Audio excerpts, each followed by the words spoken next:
Hello student, welcome to Preparationpur. आपके अपने channel प्रिपरेशनपुर में स्वागत है। आज हम देखेंगे जनरल साइंस सामान्य विज्ञान पार्ट 25। आइए देख लेते हैं क्वेश्चन नंबर 1। सापेक्षता का सिद्धांत कब दिया गया? तो सापेक्षता का सिद्धांत 1916 में दिया गया। अब इससे रिलेटेड जितनी भी जानकारी है उनको भी देख लेते हैं। तो सापेक्षता का सिद्धांत अल्बर्ट आइंस्टीन द्वारा कब दिया गया? तो 1916 में दिया गया। यह एक वैज्ञानिक सिद्धांत है जो कहता है कि ब्रह्मांड में किसी भी वस्तु की ओर जो गुरुत्वाकर्षण का खिंचाव देखा जाता है उसका असली कारण है कि क्या कारण है? प्रत्येक वस्तु अपने मान और आकार के अनुसार अपने इर्द गिर्द के स्पेस टाइम में क्या करती है? मरोड़ पैदा करती है। इससे रिलेटिव इतनी जानकारी थी दोस्तों। आगे देख लेते हैं। आज क्वेश्चन नंबर 2 देखते हैं। तो लार ग्रंथि के एंजाइम किसका पाचन करते हैं? तो लार ग्रंथि के एंजाइम कार्बोहाइड्रेट का पाचन करते हैं। अब इससे रिलेटेड जितनी भी जानकारी है उनको भी देख लेते हैं। लार ग्रंथि का मुख्य कार्य मुंह की झिल्ली और जीभ को गीला रखना है ताकि हमें क्या बोलने में असुविधा न हो। लार पानी बलगम जीवाणुरोधी यौगिकों और पाचन एंजाइम का क्या है? मिश्रण है। लार हमारे मुंह, दांत और गले की अंदर की गुहा की रक्षा करता है। और क्या करता है? तो भोजन को निगलने में मदद करता है। हमारे मुंह में लार 3 लार ग्रंथियों द्वारा क्या होता है? स्रावित होता है।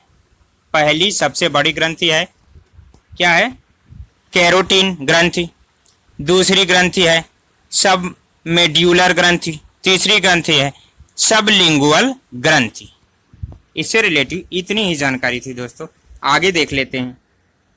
क्वेश्चन नंबर 3 देखते हैं। प्लास्टर ऑफ पेरिस में कौन सी धातु पाई जाती है? तो प्लास्टर ऑफ पेरिस में कौन सी धातु? कैल्शियम सल्फेट नामक धातु पाई जाती है। ऑप्शन नंबर सी सही होगा।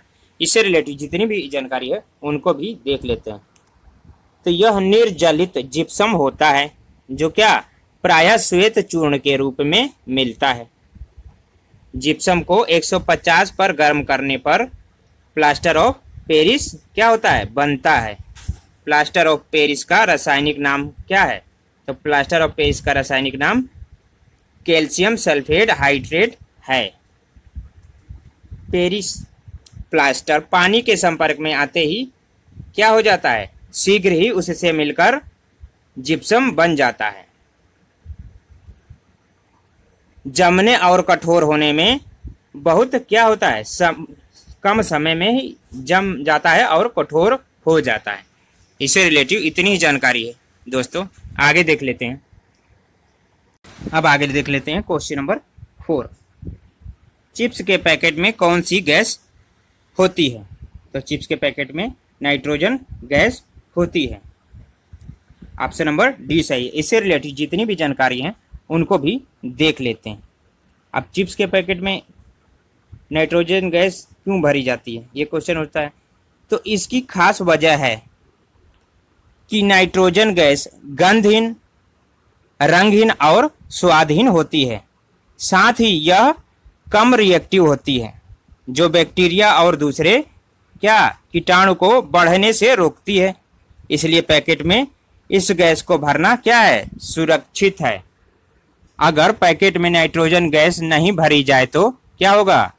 वे गीले, नरम और खराब हो जाएंगे और टूट भी जाएंगे। इसलिए चिप्स के पैकेट के आधे हिस्से में चिप्स होता है और आधे हिस्से में क्या भरी होती है?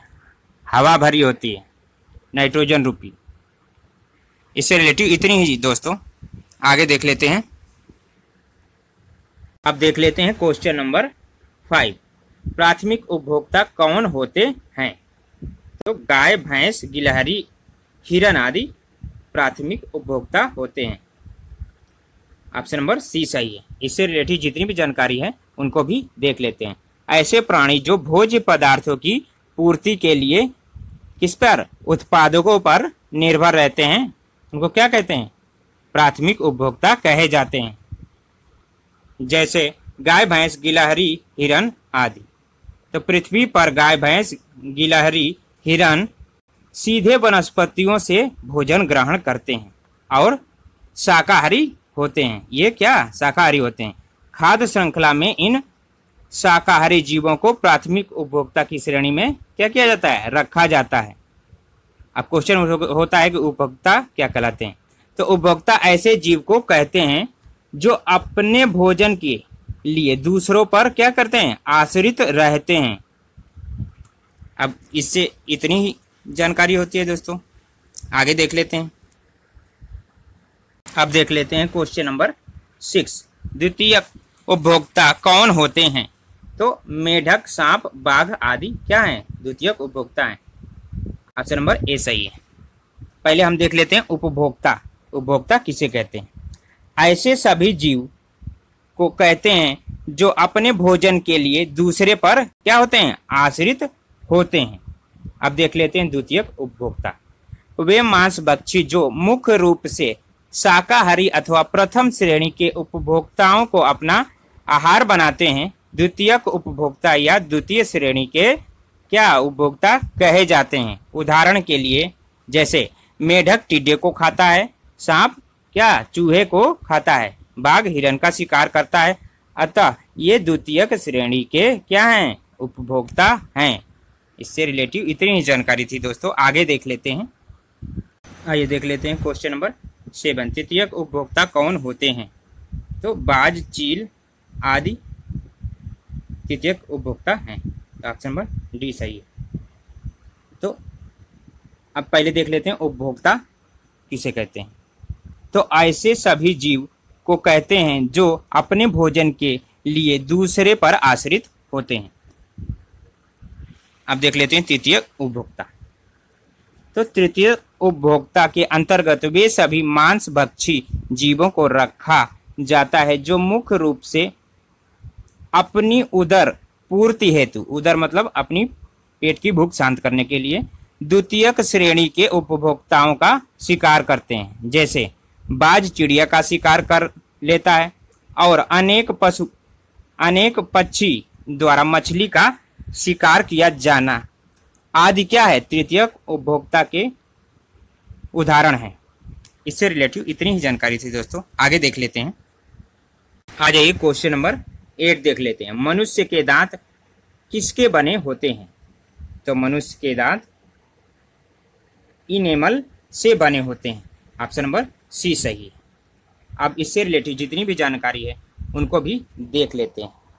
दांत अस्थियां यानी किसी हड्डी के नहीं बने होते, बल्कि ये अलग अलग घनत्व एवं कठोर ऊतकों से क्या होते हैं, बने होते हैं। इनेमल दांत का सबसे कठोर भाग जो एक्टोडर्म से क्या होता है, उत्पन्न होता है।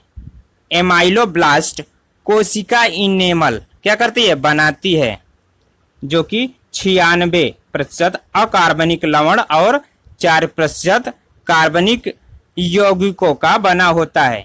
इनेमल के घिसने से क्या होता है, दांत टूट फूट जाते हैं। इससे रिलेटिव इतनी ही जानकारी है दोस्तों। आगे देख लेते हैं। आ जाइए क्वेश्चन नंबर 9 देखते हैं। रिवाल्वर का आविष्कार किसने किया था। तो सैमुअल कोल्ड ने किया था। ऑप्शन नंबर सी सही है। इससे रिलेटेड जितनी भी जानकारी है उनको भी देख लेते हैं। तो 1836 में सैमुअल ने दुनिया के सामने एक ऐसी बंदूक पेश की जिसे एक बार में कितनी 5 गोलियां भरी जा सकती थी, जिसे आज हम क्या बोलते हैं, रिवाल्वर कहते हैं। इससे रिलेटिव इतनी ही जानकारी थी दोस्तों। आगे देख लेते हैं। आइए क्वेश्चन नंबर 10 देख लेते हैं। साबुन के द्वारा सतहों को साफ करने का सिद्धांत किस पर आधारित है। तो पृष्ठ तनाव पर आधारित है। ऑप्शन नंबर डी सही है। इससे रिलेटेड जितनी भी जानकारी है उनको भी देख लेते हैं। द्रव के स्वतंत्र पृष्ठ में कम से कम क्षेत्रफल प्राप्त करने की प्रवृत्ति होती है, जिनके कारण उसका पृष्ठ सदैव तनाव की स्थिति में रहता है। इसे ही क्या कहते हैं, पृष्ठ तनाव कहते हैं। साबुन सोडियम, पोटेशियम, लवण तथा वसीय अम्लों का मिश्रण होता है जो पानी में शोधन क्रिया करता है। मतलब शोधन क्रिया मतलब कीटाणु को साफ करने की क्रिया करता है। इससे रिलेटिव इतनी ही जानकारी थी दोस्तों, आज के लिए इतना ही। अगर वीडियो आपको अच्छा लगा हो तो वीडियो को लाइक कर दीजिए। चैनल पे अगर आप नए हो तो चैनल को जल्दी से सब्सक्राइब कर लीजिए। वीडियो को ज़्यादा से ज़्यादा शेयर करिए और कमेंट करके बताइए आपको वीडियो कैसा लगा। Thanks for watching.